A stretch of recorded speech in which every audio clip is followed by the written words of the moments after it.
with AYC Group. Today we're going to talk about troubleshooting your towel steamer. So let's go over a couple of common problems that we have. If you notice the light does not come on, just unplug your unit, wait 10 seconds, and then plug back in. That should correct the problem. Another common problem is that sometimes we have complaints about the towels smelling funny or having a bad odor. Most of the time that's caused by using chemicals or fragrances in your towels. So you want to make sure you remove them all and wash them with water. No bleach or chemicals. Another way to remove that smell or stop that from happening rather is to leave your door open after it's done steaming. Just let it dry out that way. Another common problem is if you notice your unit is leaking, primarily from the back of the unit. You may have too much water in there. If the light on top of the unit comes on, it is full of water. Please do not add any more until the low water light comes on. Another problem you might have is if you notice that the water is low, primarily around the heating element on the inside. If the water is not coming up above the heating element and it's not giving you the water low light, then you will probably need to simply clean your black tube. So I went ahead and loosened these screws down here just to remove this front panel.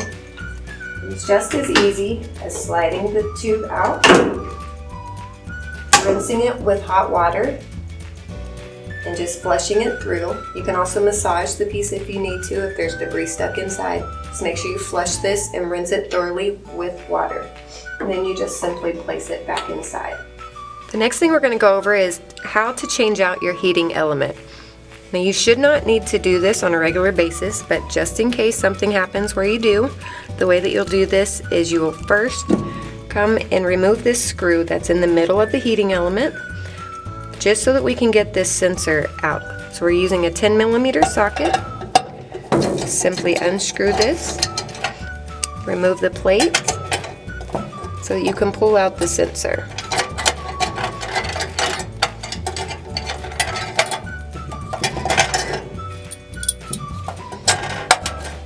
Next, we're going to move to the back of the unit. Okay, so the next step in removing the heating element is, now normally there's a little window in the back, so we've removed this panel just to make it easier for you to see. We're going to remove the small screws using a 9/32 socket. And just be very careful not to drop these tiny pieces down in here. We're going to have first one small screw followed by 2 washers. And another small screw, and then we will move on from there.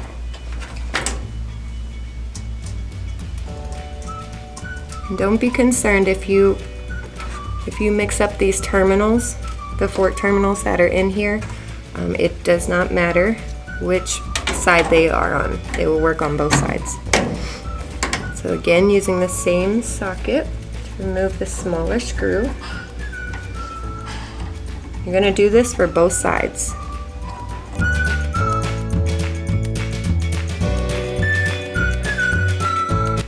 Alright, so the next screws we need to remove would be, I'm going to use a 17mm socket for this, but we're going to remove these large screws behind here.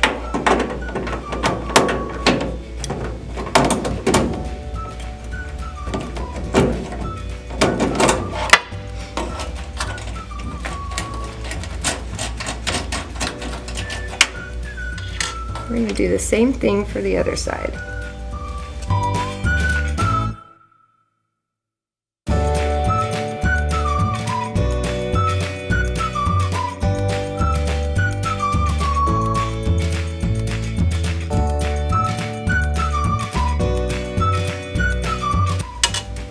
Alright, so now we can go to the other side, back to the inside of the unit, and pull this out.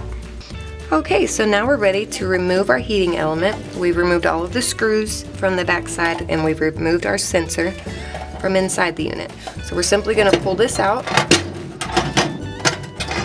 Just be careful not to catch it on the wire of your sensor. And now you're ready to put in your new one.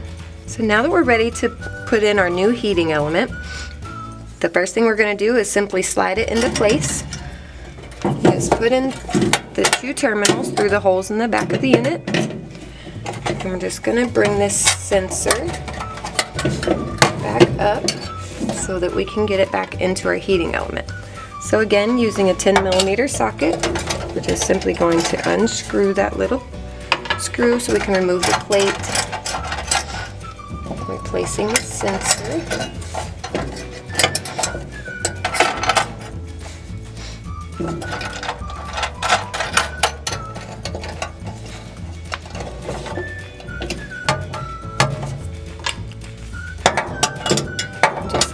Tighten it. Alright, so now I'm going to show you how to properly replace those screws in the back of the unit. Alright, so once you have your replacement heating element installed into your unit, and all that's left is to replace the screws and the fork terminal in the back. So just to give you a better visual aid, I'm just going to show you quickly here how to do so. So you want to make sure that your washers and screws are in exactly this order, just as you took them off. You're going to start with the large washer, and then the large screw. You'll need to tighten each one of these individually. The large washer, you'll need a 17mm socket. And then the next part will be the small screw, the first small screw, which is 9/32 socket. Simply get that on there. Followed by the two washers. Now in between these two washers is where you're going to put the forks of your terminal. Now that's the wires hanging down from the back of the unit with a with a blue wire. With the fork terminal, you're simply going to put those two prongs in between these washers to make sure that it has a good connection. And then the final piece will be the remaining small screw.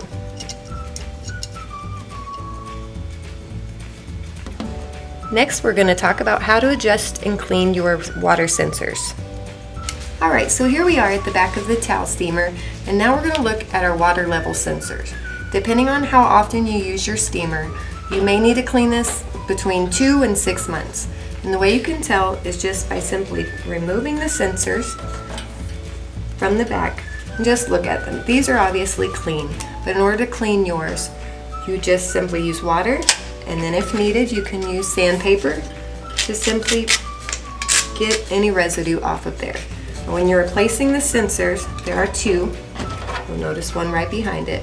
You just want to make sure that you put these all the way back in, because if they are not back in all the way, they will not detect the water, and so your water levels will not be correct.